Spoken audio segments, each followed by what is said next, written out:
وأنا كرام، السلام عليكم ورحمة الله تعالى وبركاته. مرحبا بكم في حلقة جديدة على قناة الطيور. موضوع اليوم راح أريكم طريقة صحيحة لفطم فرخ الكوكتيل بعد نهاية مرحلة التأكيل اليدوي. كما لاحظتوا في الفيديوهات السابقة كنت وضعت لكم عدة حلقات عن الخلطة وطريقة الإطعام وطريقة الترويض لفرخ الكوكتيل اللي ترونه في الفيديو. وبالنسبة لمرحلة الفطام تعتبر أهم مرحلة في نهاية مرحلة الترويض ونهاية مرحلة التأكيل اليدوي. الكثير من لا يعرف كيف يفطم الفرخ بعد نهاية مرحلة التأكيل اليدوي، والكثير من تموت الفراخ لديه. لهذا وجب اتباع بعض الخطوات لكي تفطم الفرخ بطريقة صحيحة. أول حاجة يجب أن تعرفها أخي الكريم، عندما تكون تروض أي فرخ بالتأكيل اليدوي يجب أن تعرف موعد أو سن فطام هذا الفرخ. فمثلا هنا في الكوكتيل من 6 إلى 7 أسابيع يصبح قابل للفطم ويصبح يعتمد على نفسه. فتقريبا من 40 إلى 50 يوم هذا هو موعد فطام فرخ الكوكتيل. بعد ذلك يجب أن تقوم بخطوات مهمة لكي يفطم الفرخ ولا يموت لك، لأن الكثير من الإخوان من تموت له الفراخ عندما يفطمه لأنه لا يفطمه بشكل صحيح.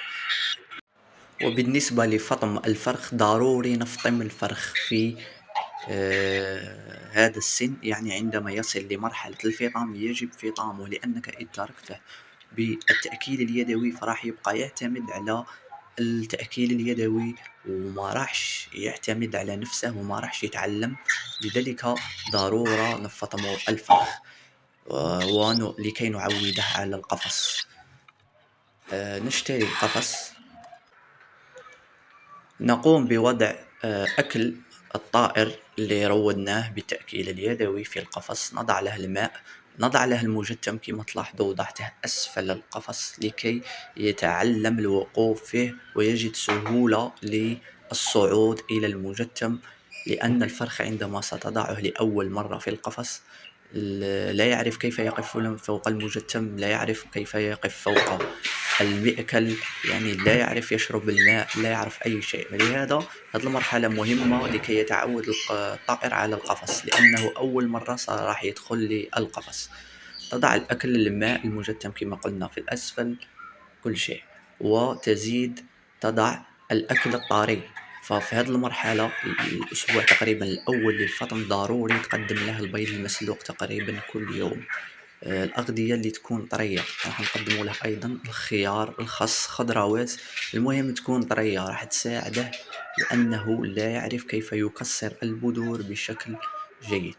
بالنسبة لخطوة مهمة اللي قلت لكم الكثير من تموت له الفراخ عند الفطم، لأنه عندما يأتي في هذه المرحلة ويفطم الفرخ ويضعه في القفص يتوقف عن الإطعام اليدوي، يعني يوقف له الإطعام اليدوي مباشرة، وهذا أكبر خطأ، لأن الفرخ ما راح يعتمد على نفسه مباشرة في الأكل، راح نبقى ونأكله يدويا مرتين في اليوم. بالنسبة للخلطة، طريقة الإطعام، طريقة الترويض، كل شيء كانت هناك فيديوهات سابقة راح أترك لك روابطها أسفل هذا الفيديو. المهم كما قلت لكم راح نبقى نطعموا الفرخ مرتين في اليوم، مرة في الصباح ومرة في المساء، لأن الفرخ كما قلت لكم قادر في الأيام الأولى لا يعرف كيف يكسر البذور، ما يعرفش يأكل. كما تلاحظوا هنا وضعته في القفص، راه يكتشف في القفص، أول مرة يدخل للقفص سيبدأ يكتشف في القفص. بعد مرور دقائق قليلة كما تلاحظوا الفرخ وقف فوق المجتم، يعني راح 3 أيام 4 أيام يعني يصبح معتاد على القفص، ويصبح يعني يقف فوق المجتم، فوق المئكل، يشرب من الماء. المهم الأيام الأولى يبدأ يكتشف في القفص. كما قلت لكم التأكيد اليدوي ما نوقفوهش مباشرة، هذا أكبر خطأ يقوم به المربي، لأن الفرخ قادر في الأيام الأولى لا يعرف كيف يأكل وحتى بعد مرور 3 أيام أو 4 راح يصبح يأكل، ولكن كمية قليلة ما تكفيهش، يعني ما تكفيهش.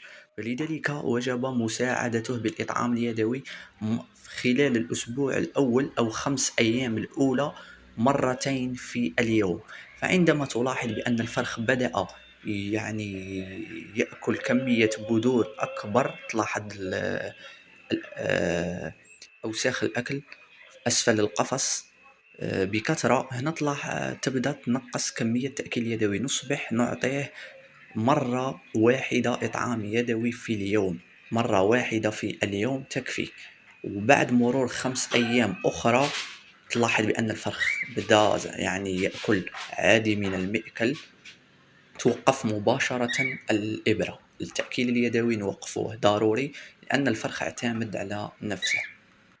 هذه هي أهم خطوة لكي تفطم الفرخ بطريقة صحيحة، يعني ما توقف لهش الإطعام اليدوي مباشرة. هنا كما تلاحظوا اليوم الثاني، عندما لاحظت القفص في اليوم الثاني من وضعه في القفص لوحده الفرخ لم يأكل أي يعني البذور، لم يأكلها.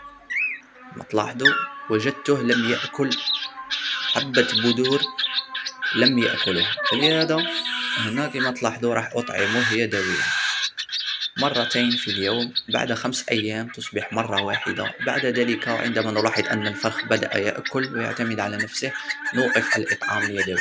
هذه أصح طريقة لفطم الفراخ بعد نهاية مرحلة التأكيل اليدوي.